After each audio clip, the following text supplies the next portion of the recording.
Namaste, all the viewers. Today on my YouTube series, I have invited Dr. Hema Hari. She is a software person in past and now turned researcher and academician and a wonderful speaker. And Bharat Gyan is her identity. So I happened to see her information on Twitter through Mahulkar sir, and I was really fascinated to see that someone who is working on the research of Rama and Krishna way beyond that a common person can think of like me. For me, those two are God. I worship them day and night, and I have my big wish list, which I always ask for, and that's all was my knowledge limited. So I thought, let me talk to Dr. Hema Hari ma'am and understand what is that Bharat Gyan all about, and also what is that they want to research on, and their success story, of course. Also, what is that they are doing through various medium they are using. They have written books, they have made documentaries, they are giving speeches all over.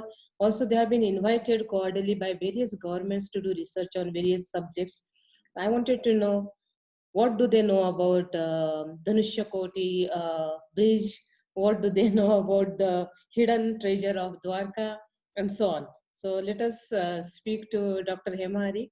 Let me tell you, Hemaji, when I wanted to send a formal invite about this session, I wanted to search a photograph to put in the formal invitation. And I always found the companion together and struggled to get an independent photograph of yours. And I really want to emphasize that fact that this is what is mean by teamwork and this is what is mean by companion. Because Hema Hari and Harish are both together in all the pictures, all the videos, all the information that I tried to gather. So really big round of applause on that part. And we will open up. That's the reason I thought if he joins, I would definitely welcome him as well. It's an honor to have you on the show, ma'am. So let us begin with our first question. I would not say question, it's a dialogue and it's two-way. I want to hear more from you than me asking question because you have lots and lots to tell, I know. And we have a time crunch, so we'll see to it that we speak as well as the audience gets a window to talk to you. That's how we'll go about it. How did the Bharat Gyan idea crop, ma'am? Good. First, before I answer your question, I would like to thank you for inviting me to be on your show. And namaskar and pranam to all the people who are on the show. I can see Yamuna ji, who is quite elderly also. So my namastes to you. And it is actually a very rare session because, we hardly okay, Hari has done some alone here and there because I would have been busy with something, but I very rarely have given sessions on my own unless it's been an all women's show. Yes. So, fine. But Bharat Gyan that way also has been a wonderful journey, and it was both our ideas together. And see, I was an IT professional, like you just introduced me earlier. And he has been a marketing professional. He was in business and then a marketing professional as well. And we both used to travel a lot. We both conscientiously decided that we will keep India as our base, though we had, the scope to relocate. But we said, no, we will keep India as our base and keep traveling and widening our horizons, both on work and personal grounds. And every journey was an eye-opener. We would go, we would get to learn about, we traveled to quite a few places. I think that was some grace, like our work was taking us to different, in fact, at a point in time, we would say, oh, let's watch this movie, because every time we watched a movie, we would end up going to that country. It was just happening like that. Wonderful. Some movie, which was shot in some foreign locale, and then we would end up find ourselves in that, not intentional at all.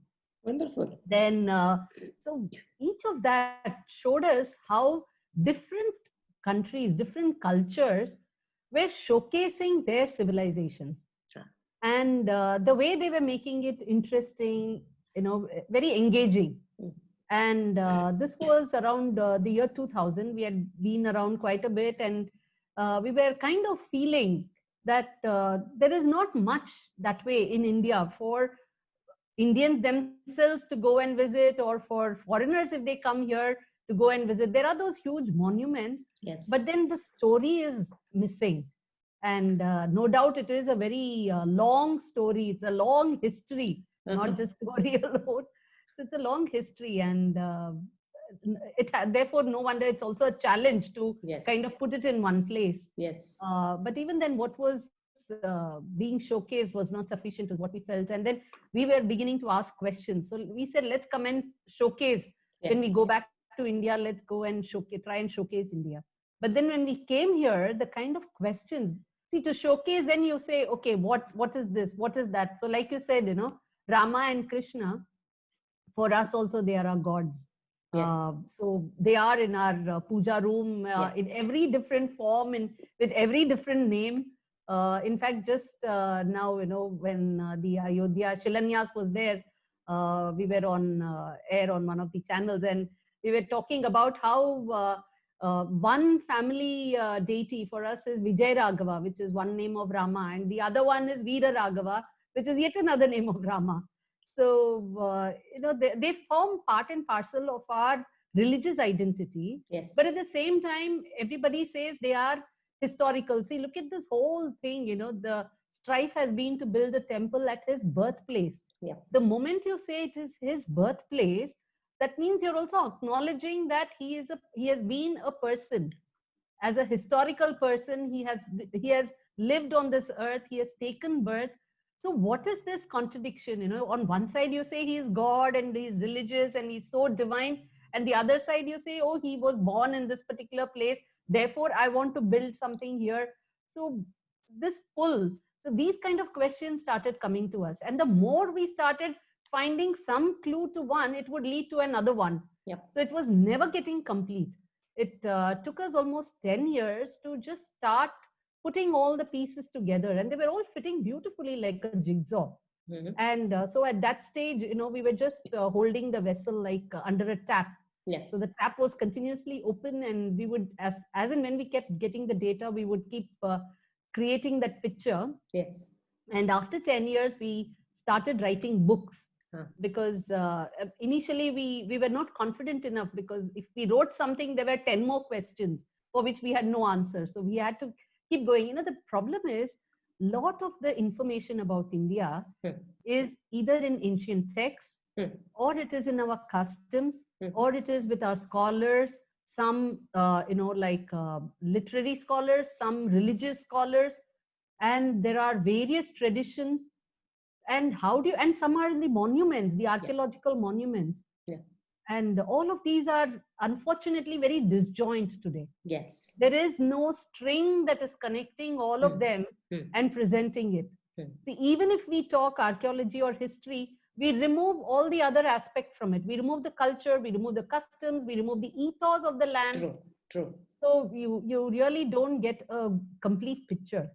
And therefore, it took us a while to kind of feel a little confident to speak about all aspects. See, we are not historians. Therefore, we call Bharat Gyan a civilizational study. It is a study of our civilization, and also it connects with all the other ancient civilizations of the world. Yes. So that is how we call our work. And so we try to look at it from all perspectives, from ethos, from religions and culture, from industry, history, the geography, everything, their achievements, the kind of accomplishments they have had, the advancement, the progress they had made, their knowledge base, all of that. True. And it's been a long journey. For the last 10 years, we have been churning out books, and we call them autobiography of India. That's nice. Because we are India. Yeah. I mean, each generation is what India is all about. Yes. So if we are writing about our land, it is like our own autobiography.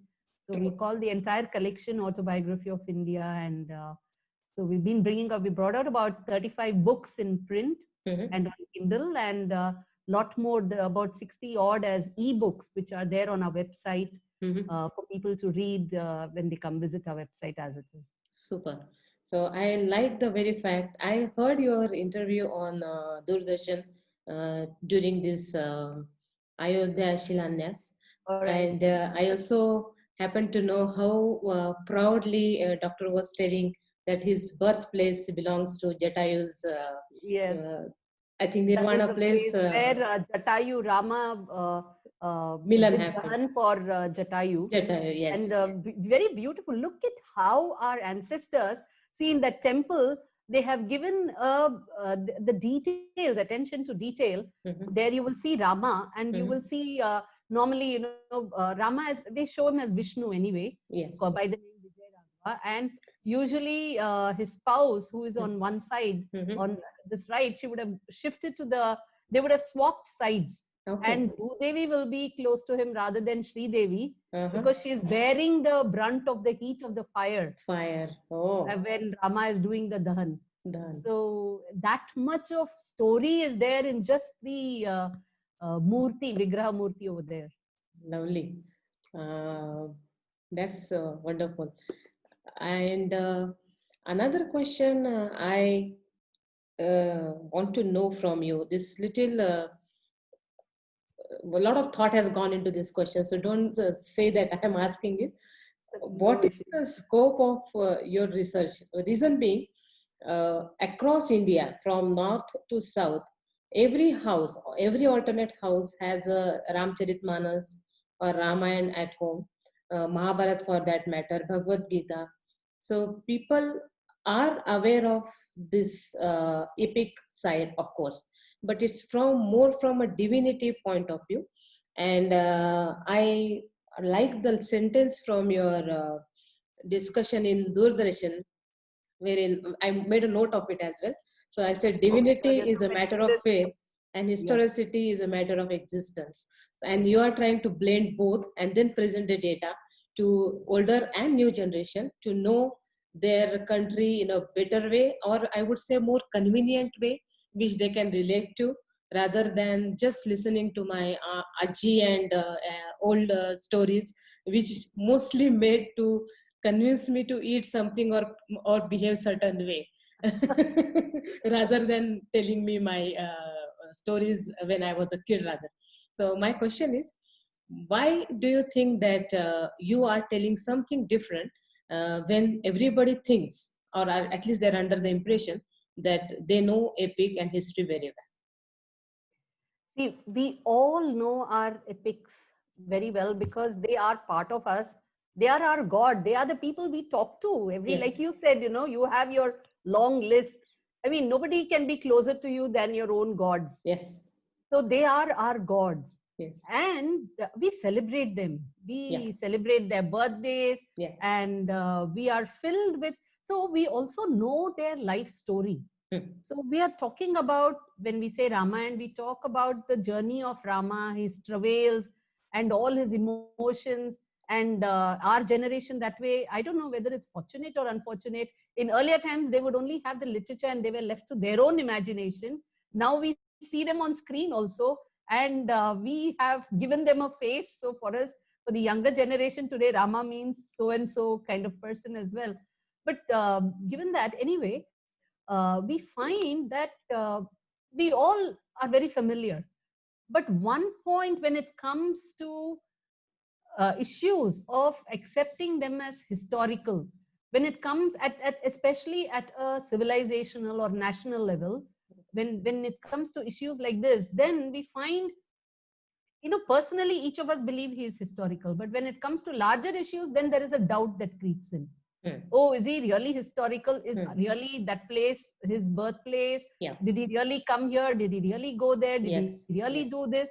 yes, And all this is because in the last about 200, 300 years, yes. we have been burdened by one English word, Mm-hmm. which is mythology. Ah, yes. That mythology, even today, for everybody, the first word that comes when you talk about Rama, Krishna, and all is mythology. Yes, yes. And the word mythology, if you look at the origin, it Mm-hmm. comes from the Greek word mythos. And Ah, they all have the root underneath that is the word myth. Right. And in Indian languages, you have mithya, Yes. which means it's Ah. figment of imagination, it's exaggeration, it is untrue, it's not a fact fundamentally. So, so by saying, repeating to ourselves mythology, mythology, we ourselves subconsciously we have moved them away from the realm of truth Yes. into just imagination. True. But whereas the same epic, we ourselves say they are itihasa. Correct. All of us call it itihasa. Yes. But not for a moment would we ever have paused to reflect back on the word itihasa. What does it mean? It actually, even if you break it up, and we all know itihasa is history. That is how we know in schools. That is what it is taught as. History is itihasa. Yes. But we don't connect. We don't connect Ramayana and Mahabharata. These are the only two works which are called itihasa. The others are not itihasa, because those authors themselves have said that it is itihasa. And the word itihasa means itihasa, which means it does happen. It does happen. Okay. So the authors themselves say that this is how it happened, and therefore it is your itihasa. And they have carefully handed it down across generations. But the last 200, 300 years, when the British were trying to understand the Indian civilization, and they were writing the history of the civilization. Now, why were they doing that? See, there were two people called James Mill and Charles Grant. Okay. So they were appointed by the British administration to write the history of India, so that when British officers are coming from Britain to India, they can be taught about India before they step on the Indian soil. I see. So these people write about the history of India, and when they write, they write also, from their point of view. They write from their point of view, and not only that, they also have a glass ceiling. Yep. See, that is the period. See, they have just come out of a period around 1600s, 1500s, 1600s. In Europe, the prevalent thought was creation. The world was created only in 4004 BC. So that was a scientific thought then. See, it was only in 1600s they came to realize that the earth is round, science was developing, and all of that. But so until then, there was this clash between, and prior to that, therefore, the church thought was that world was created in 4004 BC. So when these people were coming to India and they were hearing about these personages who have lived so many, so many millions. If you even today, if you ask people, they'll say, "Oh, yug is millions of years." Yes. They didn't know what to do. They couldn't grapple with it. So that is why they first dubbed it as mythology, because they said, "Oh, this is so far back. It can't. It must just be some imaginative story." And secondly, they made it a point, therefore, to create a history for India and say that these are the kind of, and all these sources, these books, kind of books, you will come across them. They are all mythologies. None of these books are actually worth even half the history of, there are quotes like that. If you really look at their quotes, none of them are worth half the literature of England and so on, half the history of our side. So when they come, and then, the mood then got set in, and we have today, unfortunately, still not shed the baggage. True. So while we regard it as an epic, while internally we know it is our history, when it comes to issues in the open, we shy away from admitting it to be our history. We call it mythology. We call it yes. And we don't stand up for it then. Makes sense. Makes a lot of sense. And I am really amazed to know the kind of detailing you have gone into in this entire process. Super. Now I have another doubt in my mind. From the culture point of view, itihas, as you said, what has changed from the Bharat, let's say, pre-independent era, and now?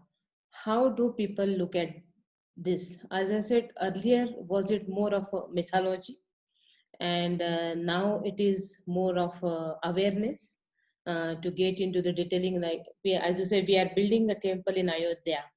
The very belief is Sri Rama was born here. Whatever years let the mathematicians calculate it, but we know that this is a place, and we celebrated big way that after 500 years we got the land, and we are happily building a temple and making a excellent monument for the future generation, which is our belief. Now, do you think that now the generation is more alert, more aware, or you think the earlier people were more knowledgeable? What is your take on this? Okay. I will go even a little earlier. Uh-huh. Okay, so before this 200, 300 years also. Sure. So until then, there was no doubt about all of this, all about our traditional texts. People knew what it was. This 200, 300 years was a churn where a lot of illiteracy has also crept in. Yes, and invaders. People were busy fighting. The freedom struggle was such a movement. Yeah. There was no time to, pick up these issues at that during that generations. And after we got our freedom, also again we were in a different mode of working. Already baggage of mythology and a baggage of more of socialism and ideas where you have to the focus was just building of India. But of course again the choice of path can be debated. But whatever said and done, there was a lot of other influence, outside influences again, which curbed our focus on these kind of works and these ideas. Yeah. Then and you had to rely on published works from official government. So it became a very kind of a regime kind of a thing, where unless those kind of works come out, you do not get access to enough information about such ideas. So what is said there is what you get exposed to. Yes. So that was the kind of window we have lived in for a while. In fact, even in 2000, when we started working on Bharat Gyan, it was difficult to get access to these kind of information. Not much was written and published enough. We also had to rely a lot on records left by the British, which some authors, some good souls had kind of collected. Like one of them is Sri Dharampal ji, and there were many others who were working subsequent, and some others, who have lived even in Western soil, who wanted to look at India, in a holistic manner, their jottings. So all of this, we had to rely on these kind of work. But one thing which has happened in the last 20, 25 years, ever since social media has come up, yes, is the access to this kind of wealth of information, which is actually there with every individual of the land. That is finding a free expression. Even if you, in fact, if you see this historicity of Rama or Krishna, till date, it is still not the official historians who are putting this down in the historical domain.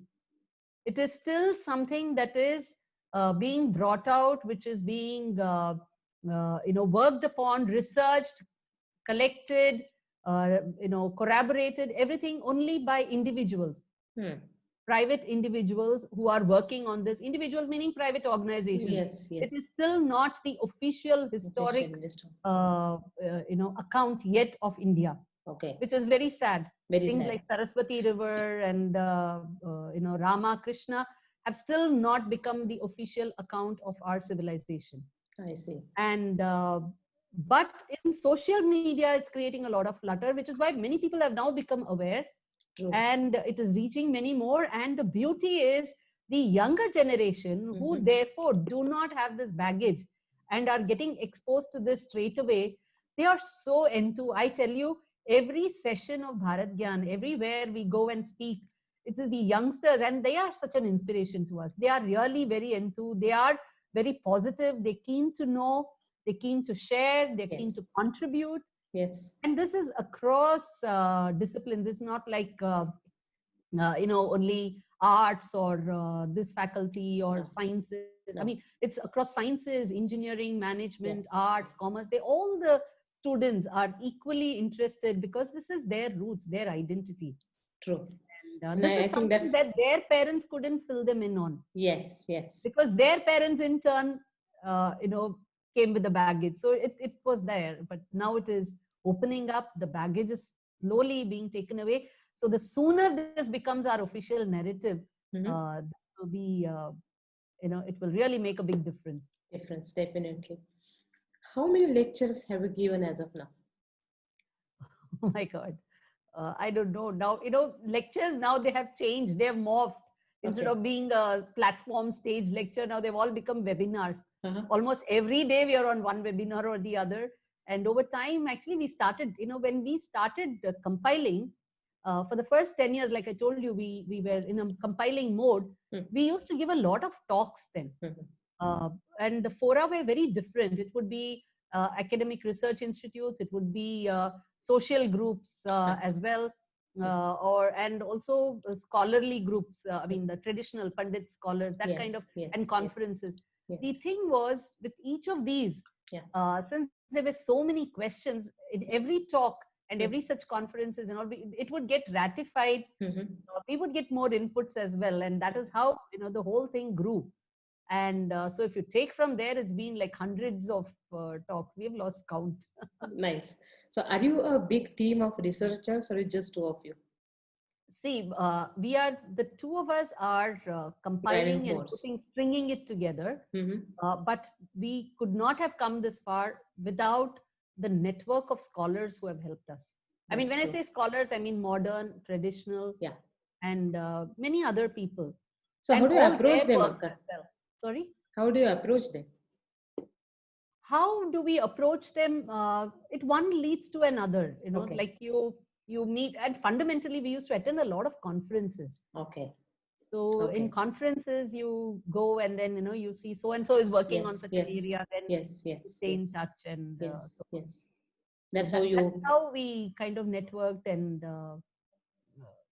we sometimes we literally get under their skin with some of our questions. Why not this? And then they very patiently they'll answer. They'll say, look at this way, that way. And so we try to ask from the perspective of the present generation itself. Wonderful. And like what I call as normal human beings. We normal human beings. Yes. So those scholars come back with the perspective in which we are asking the questions, the perspective in which we want data. True. For some time, I am. But one thing I must tell you, definitely, there has been divine grace. I was about to ask that. Oh, okay. It's okay. I was about to ask the same thing because, as they say, if the efforts are in the right direction for Jana Kalyan purpose, yes, you get things work in your way, and you get support from enormous forces which make it happen really successfully with little glitches, but that's okay, which we can handle. And but I was about to ask you, do you think Sri Rama and Sri Krishna is blessing you enough to take it forward? Why only Sri Rama Krishna? All the gods. Okay. All Mother Nature is helping. See, the thing is, every time we used to get a question, we would invariably meet somebody who would give us a lead to that question. And then, when you go further, every time we have had a doubt, or we've gone to a library and, we're just looking at the books, interesting books, and then suddenly you just pick up a book and you just flip, open and say, what is this book like? And you will see, you'll be on a page where it's exactly what you were looking for. Yes. So they have never come in person. I think, I don't know, hope one day we get to see a site like that, but they have come in all these various forms, and given us these kind of leads and taken us along the path. So divine grace, and we have interacted with so many of the leaders, spiritual leaders in early days. We have met many of them, and each of them has given their blessings and so much of their knowledge, and it's amazing. Our land is full of such wisdom. You just have to take the bowl, then it will be filled up automatically. But you have to make the effort to take the bowl and take those few steps. Yes, ask for the gyan. Yes. Wonderful. I think I will ask just one last question, and then we'll open for question answer. I know it's really a Gyan Bhandar, lots to share and lots to discuss because our history is rich, our heritage is rich, our culture is rich. And as we say, we are really Jagat Guru. We have lots to share with the entire universe and give a good amount of knowledge, Gyan, and a lot of moral values to people who come in search to our land finally when they want to have a proper Amrut. So there is no doubt that we have lots in our bowl. My question is, now we are talking on the eve of Independence Day today. Tomorrow we are going to have our flag hoisting and the ritual. Unfortunately, due to the pandemic, we are not able to assemble big way the way we do every year. However, from this particular point of view, like my land, my culture, my country, my mythology, my history, in every way, from freedom struggle to God and goddesses of my religion and education system. Do you think we are still looking forward to that Swaraj, which we have not seen as of now, which we dream for every year, but we are yet to reach there? See, actually, what we do every year on Independence Day, we post this article in our blog. Uh-huh. And each year we take it one step forward. Okay. See, fundamentally, we in 1947, on August 15th, we got Swaraj. Mm-hmm. Bal Gangadhar Tilak ji, he had said, Swaraj is my birthright and Yes. I shall have it. Yes. And we did, and they all together ensured that we got it. Yes. So on 15th August, we got our Swaraj.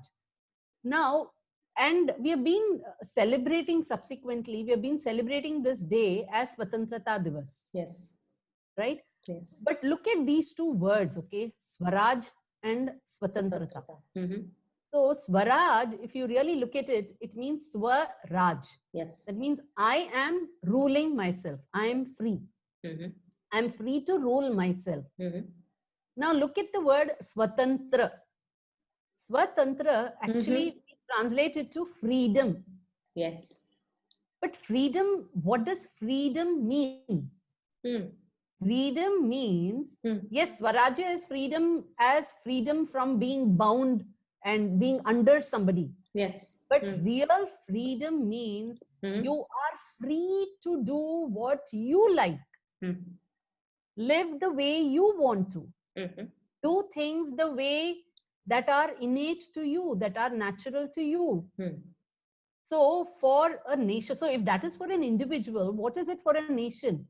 So for a nation, Swatantrata really means that the nation is free to live, or to flourish, conduct itself in a manner which is innate to itself, which is the way it wants to, which is to its benefit, which is to its strengths, using its own ways, methods, which its ancestors have done for so many years before. Yeah. But unfortunately, we haven't come or even started thinking in that mode. For instance, a very, very basic thing will be the innate Indian ethos or way is to think of prosperity. Yep. Wealth generation in a very dharmic way though. Yep. So Artha was never bad. Yes. Artha, Kama, both were there, but never bad because they were tempered with Dharma. Dharma, yes. Right? So we have always focused on prosperity, and wealth generation has been the motto of the Indian civilization, which is why we were one of the most prosperous civilizations for many millennia, and we have been able to sustain and continue ourselves so far. Yep. However, the focus after immediately as soon as we got independence, much of our focus has been on poverty than prosperity. So we started focusing on prosperity, how to remove prosperity, how to look after, how to remove poverty, how to look after the poor. So rather than focusing on how can I generate more wealth so that automatically the poor will be taken care of, how the poverty will be taken away from the land. I'm just saying this is, see, the steps may be similar, they're just two faces, two sides of the same coin, but your mental thought process. Yes. You focus more on prosperity, you generate prosperity. Yes.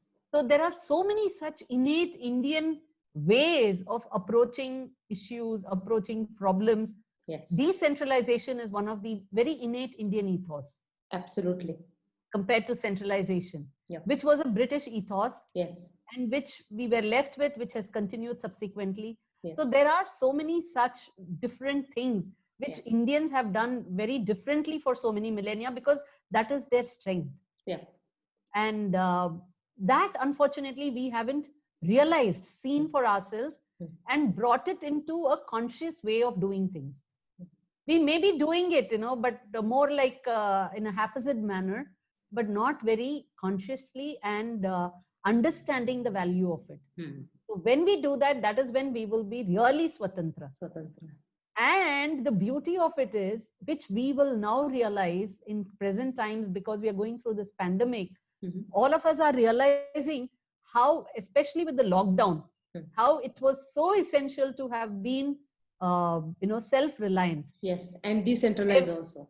Yes, decentralized, self-reliant, because your own locality, the moment it became red zone, you knew you had to only live within that. Yes. No stepping out also. Yes. Whereas if you look at what the British and all have written, they've said every little panchayat itself, village panchayat, is was a self-sufficient. republic in its own. True. True. So that kind of self-reliance will come when you become Swatantra automatically. So Yes. we are saying that Swarajya, from there you move to Swatantra, and from there you move to Swavritta. Yeah. Self-reliancy.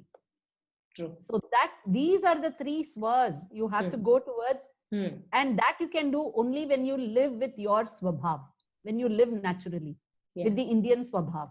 That's a good thought. That's a really good thought. So I think I do agree with all your the statement that just now you made. We were self-sufficient villages earlier, so there was no need for people to migrate outside and look for earning, and they were happy in their locality or their community.